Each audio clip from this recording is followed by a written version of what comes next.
Thank you. Any further questions? Thank you for your testimony. Thank you for being here today. Thank you. We'll now call upon Keith Olson.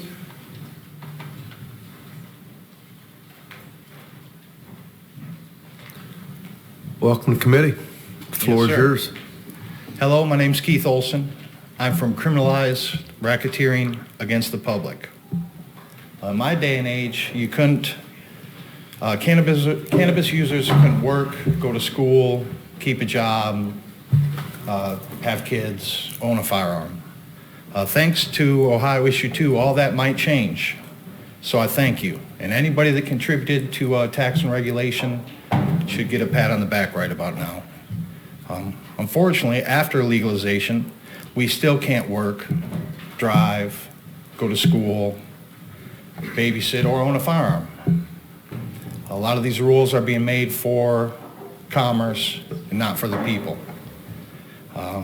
People say nobody should go to jail for a plant.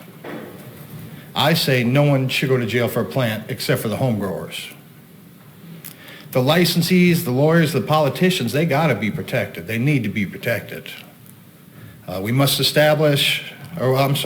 enable politicians to take cash payments directly from the lobbies that brought these bills here, with no fear of prosecution.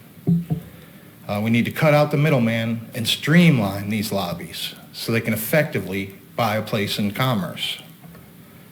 We need to end off the cooling periods for the lobby. Politicians should be able to implement their plans the day they leave. If not, start before they even leave. Why not? That's how we'll get things done. The initiative allows the pharmacy board to promulgate rules. Promulgate. Did I say that right? I'm not even sure what it means. I don't know the voters know what it means. If they had, they would not have voted for adult use. I would like to know who in Ohio is going to be the next Batman. Still a little early to tell. Batman is a code name that the lobbyists use to bribe politicians. They call him Batman after the Rolex Batman watches they give him. The Canadians will fly him up, buy him Lambos, give him some blow, and even a prostitute. You want a license? It's really that easy, guys.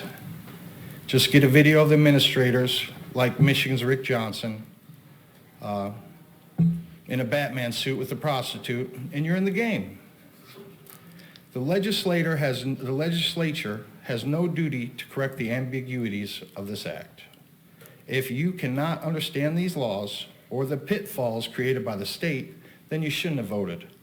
Remember, voting is consent. Ohio police must entrap and jail as many people as humanly possible. Entrapment by estoppel applies when an official tells a defendant that a certain conduct is legal and a defendant's dumb enough to believe him. People will say, I thought that this was legal, on the Grey Goose, on the way to prison. Citizens have no criminal intent or no mens rea with regards to cannabis licensing. Mens rea is the state of mind required to convict a defendant of a crime. Citizens are not making a living thumbing their noses at federal law. Some of the people in this room are. Their guilty minds are protected by the same very laws used to convict an innocent mind.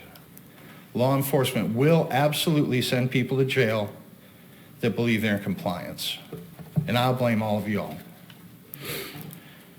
I'd like a little lesson in mens rea.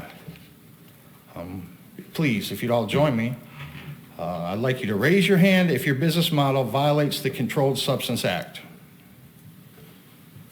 Come on now, anybody? Nobody? I think we've identified the problem here. The Detroit River has become the new Rio Grande. Our elected officials are partnered with Canadian industry on both sides of the border and are supplying the entire U.S. with their trade groups. Countless companies like Michigan's Pharmaco have been proven to pay to play in the Johnson case. Pharmaco entered 3 tons of unregulated cannabis into the state's seed-to-sale system in one entry before selling to Canadian corporations for $500 million. Companies like this have compromised every state. I would like to thank the Department of Justice, FBI, CIA, DEA, and especially the SEC and Wall Street. Thank you for turning a blind eye to international crony capitalists, drug traffickers, money launderers, and sex traffickers. Keep up the good work. I have a few suggestions to correct some of the premeditated ambiguities in the Act.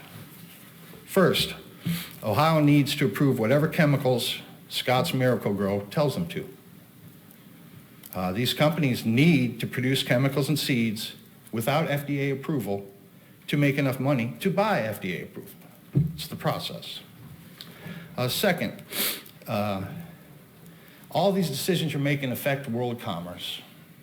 Germany, for example, is a great example of crony capitalist cannabis corporations partnered with corrupt officials impacting worldwide cannabis commerce. A simple yes vote for the country of Germany puts these companies that are lobbying these states up 20, 30%. A no vote in Germany puts them down 30%. That just happened last week. You guys have a lot of power to affect these markets. We must allow these companies who made billions of untaxed dollars access to the SEC and Wall Street. Got to let the money in. Third, we can trust the manufacturers just like we trusted the cigarette companies. No government oversight or testing is necessary.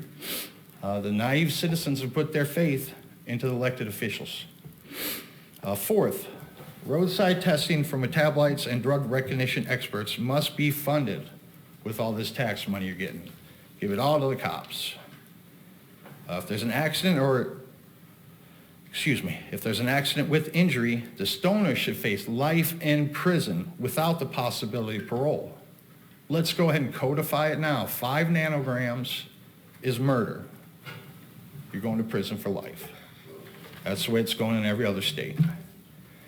Let's also remember, drug trafficking and money laundering is now a civil fine for a select few.